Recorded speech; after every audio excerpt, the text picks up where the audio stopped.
D'abord, c'est une main mal placée euh, pour penser pouvoir parler ou contribuer au retour de la paix. Nous nous souvenons tous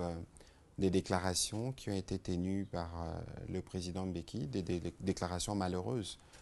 qui ont illustré une forme de méconnaissance de la crise actuelle.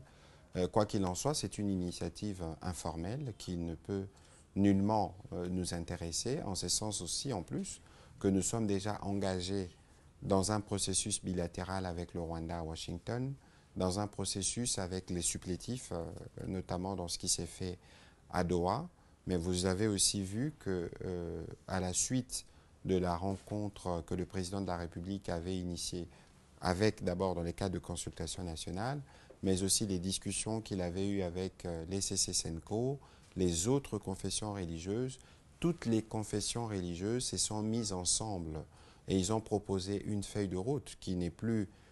celle qui devait être de l'ECC-Senko au départ ou celle qui devait être celle des confessions religieuses au départ. Donc vous voyez que nous sommes déjà engagés sur 3 pistes pour nous conduire à la paix. On n'a pas besoin de pistes supplémentaires, surtout pas par celui qui est perçu comme partisan, parce que ce sont ses propres déclarations. Et il ne faut pas oublier que la nature de la crise que nous connaissons, elle est d'abord sécuritaire, du fait de l'agression du Rwanda,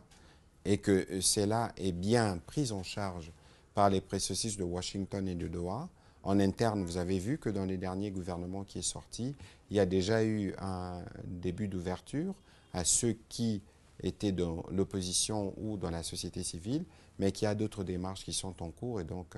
l'initiative de l'Afrique du Sud est pour nous inopportune. On n'a pas,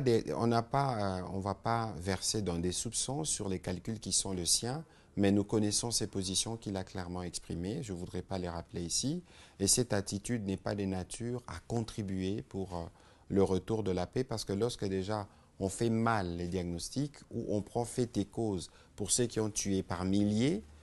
pour penser pouvoir occuper Goma et continuer d'ailleurs jusqu'à aujourd'hui de faire une gouvernance par crime. Vous voyez, vous tous les jours, les crimes que nous recensons, les Congolais qui sont massivement en train de quitter Goma parce qu'ils n'en peuvent plus d'être étouffés dans leur liberté fondamentale. Et nous pensons véritablement que quelles que soient ses intentions, ça ne nous intéresse pas et il n'y a aucune personnalité dans les institutions actuelles, ni les conseils spéciaux du président de la République, encore moins le président de l'Assemblée nationale, qui ne pourra participer à ces discussions.